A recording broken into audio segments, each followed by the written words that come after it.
I'm Jayne Reich. I've been working on Refugee Voices since 2005 as a transcriber, researcher, and a little bit of editing as well. So you, in fact, have listened to many, many interviews.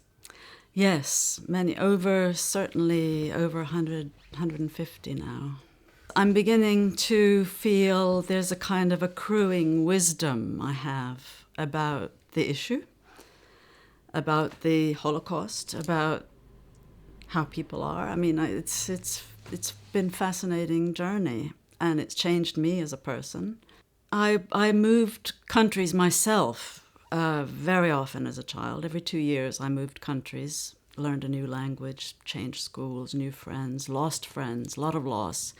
And so it's been very inspiring for me to hear how many of the survivors have dealt with their loss and come through it. And so it's kind of given me an ongoing strength with my own issues.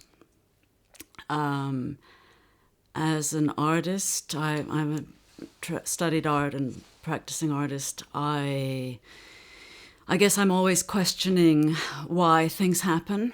How did something like that happen?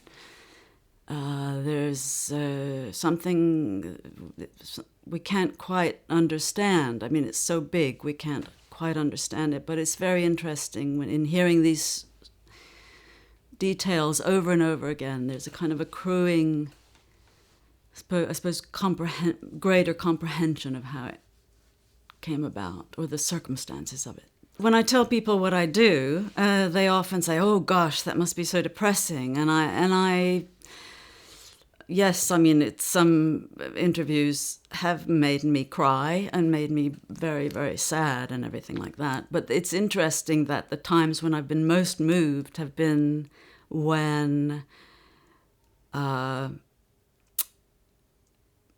people have told about happy reunions, talked about happy reunions and how that affected. And so that's when I've been most moved in a way. This one man he's from the early interviews, and I can't remember his name, but his father had returned from having been interned after Kristallnacht.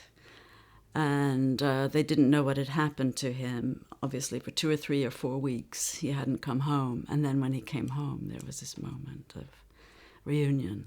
And I think that stays with me the most.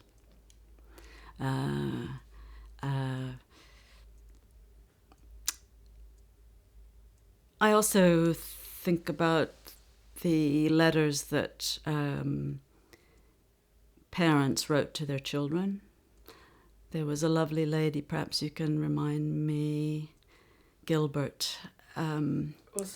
Ursula Gilbert, whose father wrote his own version of the 10 Commandments or the 20 Commandments. And I have a neighbor, actually, this is to go to, in reference to that.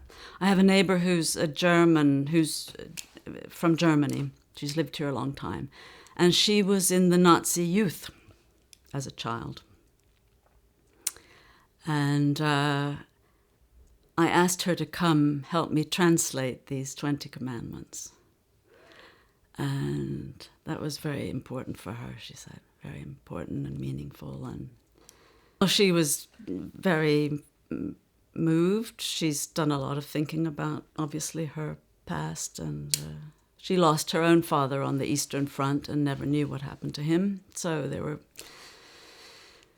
she was a victim in another way. So this is a good example where the Refugee Voices had a much wider impact, yes, yeah.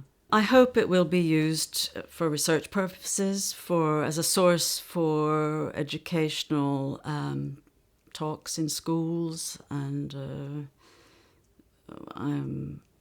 I think it's important for the kids today to keep being told these stories and being made aware. I think I was made aware as a 10-year-old. My father told me about the Holocaust because we were living in Yugoslavia, and they uncovered a mass grave, which he took me to. And so then he And it turned out to be the Germans had been buried after the war. There were reprisals, so it was a German.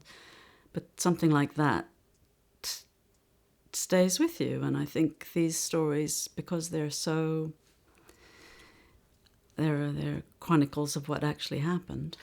I find that often comes down, the issue of who suffered more often comes up. Or I'm not really a survivor because I was just a refugee. And I think it's important that one doesn't compare suffering, because everyone has their story. And